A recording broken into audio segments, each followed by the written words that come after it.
I can speak English. Nope. Hey guys, I'm Joseph Walter, and this is Loving Theology. So we're in a series talking about God's love in suffering.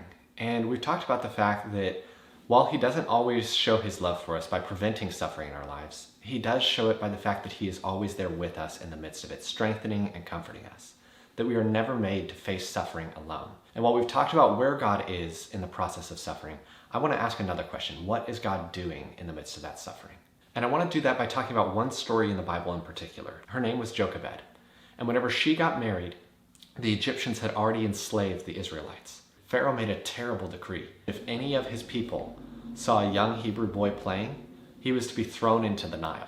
Whenever she got pregnant, I just think of their situation, and I just think of myself in that situation, not knowing if it was a boy or a girl, knowing that we wouldn't know until the baby was born. Whenever the baby was born, it was a boy. That had to be a moment that was overflowing with emotion, and so many mixed emotions. Emotions of joy and excitement that the baby's here, we've been waiting for 9 months, but also fear and anxiety and anguish, because how are we going to keep this baby boy safe? Everyone in this country wants to kill him, quite literally. So what Jochebed did was that she hid him for 3 months. And you know over the course of those 3 months that baby cried. I mean, if there's one thing that babies know how to do, it's cry. I don't know how she did it. I have no doubt that whenever she cried out, she rushed in, totally panicking, freaking out, trying to find a way to get the baby to quiet down so that no one would figure out that they have a baby. After 3 months, she realized that she couldn't keep it up forever, that she couldn't keep the baby hidden forever, that eventually he was going to be discovered. So what she did was she took a basket and she put the baby in it. She put him in the river and she watched him float away. That moment where the baby's crying in a basket, floating down the river, had to be probably the most difficult moment in her life. Questions would be flooding into my mind. God, where are you? Do you not see what's happening? Do you not care about what's happening? It's the same way that the disciples felt in Mark 4:38. Whenever the storm waters came into the boat and started crashing in, Jesus was asleep in the boat. And they woke him up and they said, "Teacher, do you not care that we are perishing?" That's exactly how it feels sometimes whenever we're suffering. It feels like, God, do you see what I'm going through? Do you not care what I'm going through? That's an understandable feeling. And I think God answered that question for us whenever he answered that question for the Israelites. In Exodus 2:25, it says this, God saw the sons of Israel, and God took notice of them. He was concerned about them, knowing all, understanding all, and remembering all. But that leads us back to, okay, God, if you are concerned about this, if you do care about this, then what are you doing here? What's your plan?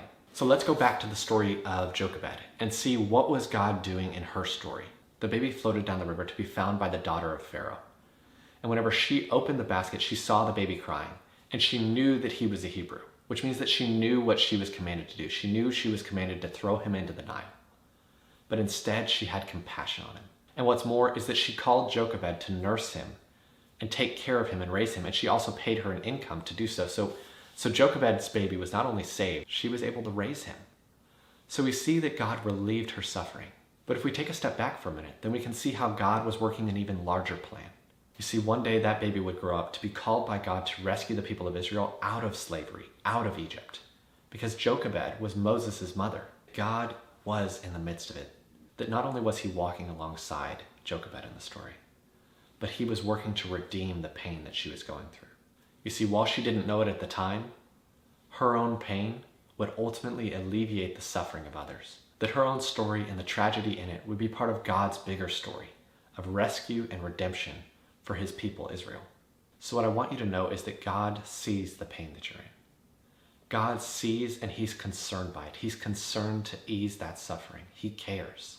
He cares not only for our suffering, but he cares for the suffering of others as well. So if you're in the middle of suffering right now and you're wondering, where is God? I want you to feel that he's right next to you. If you're asking yourself, does he care? I want you to hear a resounding yes, that he does care. But if you've been through something tragic and you're looking back and you're asking yourself, why did I go through this? Why did this have to happen to me?